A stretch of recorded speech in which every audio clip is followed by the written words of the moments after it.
some of us embrace the winter months. I like the winter. It's a part of the seasonal change. I mean, you know, it gets monotonous if it just stayed hot all year round. It's harsh, but a little snow can't stop me. It's beautiful. I'm a big winter fan, and I'm still in high school, so I love our snow days. I love it. Originally from Canada. It's exhilarating, it's fun, it's great to move in, but I'm glad it doesn't last forever.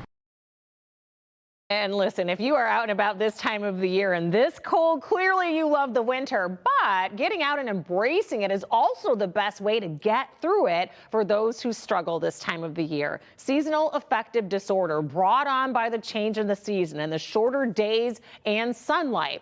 The symptoms mimic depression, but there are ways to trick your brain and brighten your mood, from coping skills and detecting the symptoms to when it's time to consult a professional. I sat down with clinical psychologist, author, and life coach Dr. Rose Moten, owner of Bloom Transformation Center in Detroit, for advice.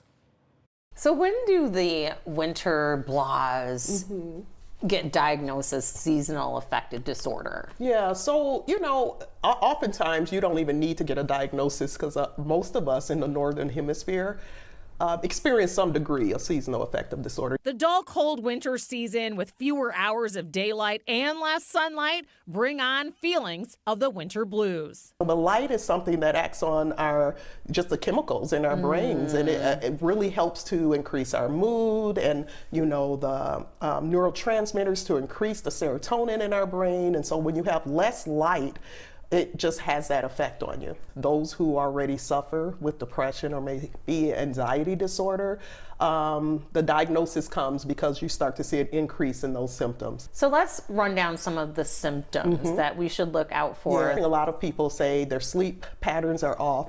Irritability, oftentimes craving more carbs, you know, because that's the sugar and the carbs give us that false sense of like, okay, I have some energy, because there's less energy that you have during the winter time. You notice, you know, that you are isolating yourself maybe more, or maybe just not, you don't feel like going out, it's hard to get out of bed. You don't feel like going out, you're not socializing. Are there things or steps that we take that could make it even worse?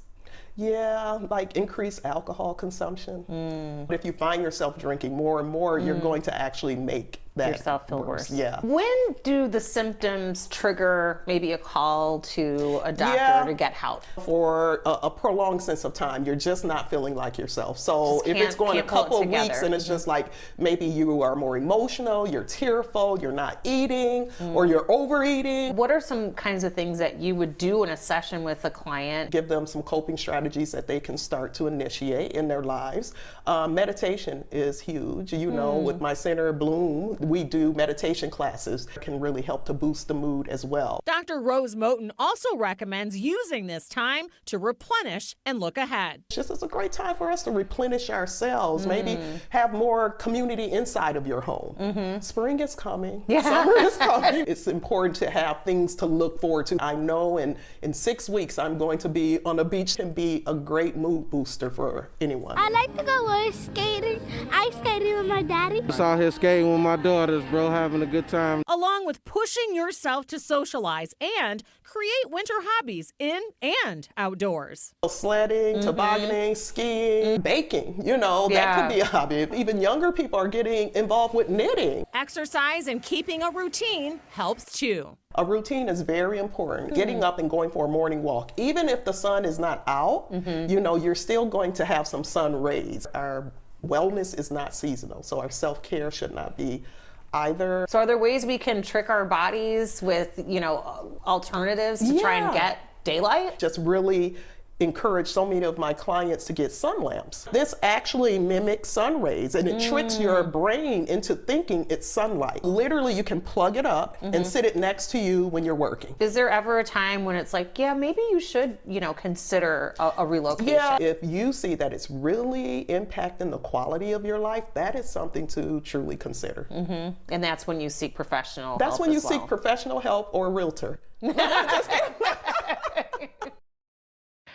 And something else that I want to recommend is try to bring as much daylight into your workspace or that sun lamp, and also your house as well, as much as possible. Open up the blinds and the curtains. And if you are contemplating a move, make sure that you factor that in as a priority. Even if you're just moving across town, more windows will allow you more daylight, and that definitely helps with getting through the winter doldrums.